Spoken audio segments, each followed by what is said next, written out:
Into the newsroom, here are headlines we are monitoring at this time. The Turkish government has raised concerns over the continued presence and activities of what it calls the Fethullah terrorist organization FETÖ in Nigeria, warning that the group poses a threat to national and international security.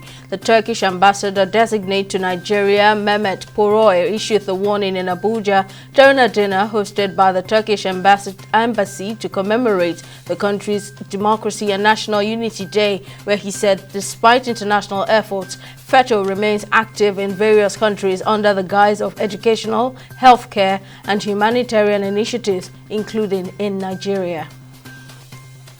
Meanwhile, the Borno State Police Command has reunited two boys with their families after they escaped from Boko Haram captivity, ending 4 years in the hands of the insurgents. In a statement issued on Tuesday, police spokesperson Nahum Daso said the boys, identified as Ayuba Ishaku and Yakubu Haruna, both approximately 13 years old, arrived at the Divisional Police Headquarters in Maiduguri on June 12. According to a statement, the minors were abducted in 2019 during a Boko Haram attack on a Mandagirao village in Biu local government area, alongside several women and children.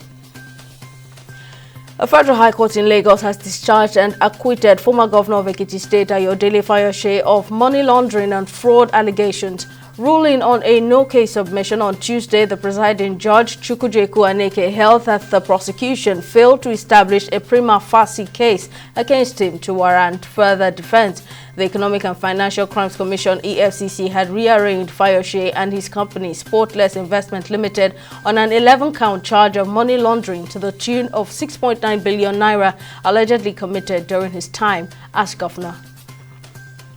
President of the Dangote Industries Limited says Africa has become a dumping ground for substandard petroleum products due to over-reliance on imports.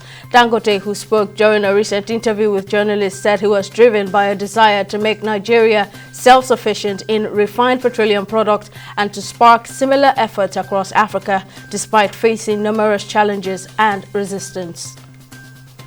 On business, the Securities and Exchange Commission, SEC, has announced an investigation into 79 suspected Ponzi schemes, including FF Tiffany, an entity widely reported to have defrauded thousands of Nigerians both locally and abroad. Describing the schemes as a serious threat to investor confidence and the financial system's integrity, the SEC says it is working closely with law enforcement and relevant agencies to ensure those responsible are brought to justice.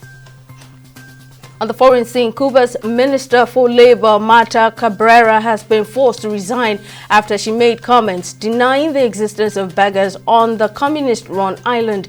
The ministers had said there was no such thing as beggars in Cuba, and people going through challenges were, in essence, doing so out of choice to make easy money.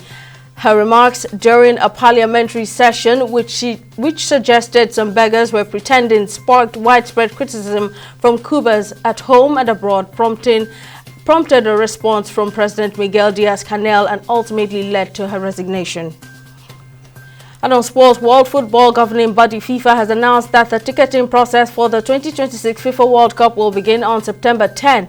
In its official statement, FIFA said the process will include several distinct ticket sales phases between September 10, 2025 and the final match on July 19, 2026. And that's it on the newsroom. Many thanks for watching. We'll see you again next time.